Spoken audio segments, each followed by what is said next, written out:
మొదటి తీర్పు ఎలా ఇస్తాడో చూద్దాం.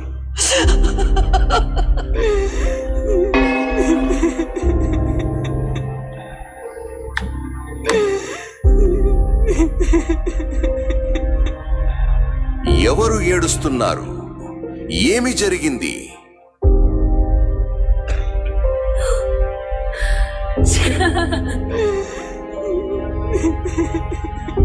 ప్రభూ, నేనును ఈమెయు ఒకే ఇంటిలో ఉంటున్నాము. నేను ఒక కుమారుని కన్నాను.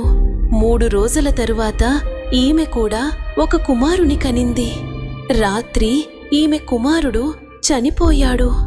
నేను నిద్రపోతుండగా ఈమె నా బిడ్డని తీసుకుని చనిపోయిన కుమారుని నా దగ్గర పెట్టింది.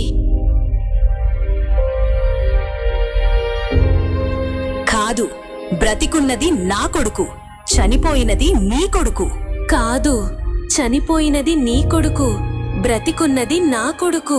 బ్రతికి ఉన్నవాడు నా కొడుకు, నీ కొడుకు చనిపోయాడు. కాదు, నీ కొడుకు చనిపోయాడు, నా కొడుకు బ్రతికున్నాడు.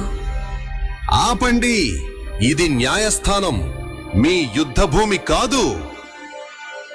ఒక ఖడ్గం తీసుకొని రండి. బ్రతికి ఉన్న బిడ్డను 2 ముక్కలుగా చేసి ఒక సగం ఈమెకు, ఒక సగం ఆమెకు ఇవ్వండి.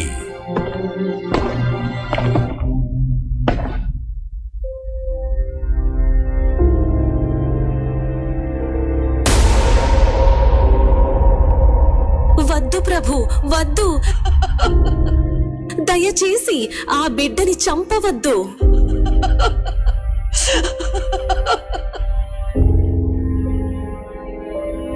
ప్రభు, బ్రతికిన బిడ్డను ఆమెకే ఇవ్వండి. దయచేసి ఆ బిడ్డని చంపవద్దు. లేదు, ఆ బిడ్డ నాకు కాకూడదు, ఆమెకు కాకూడదు. ఆ బిడ్డని 2 ముక్కలుగా చెయ్యండి. బ్రతికి ఉన్న బిడ్డను మొదటి స్త్రీకే ఇవ్వండి. ఆమెయే నిజమైన తల్లి.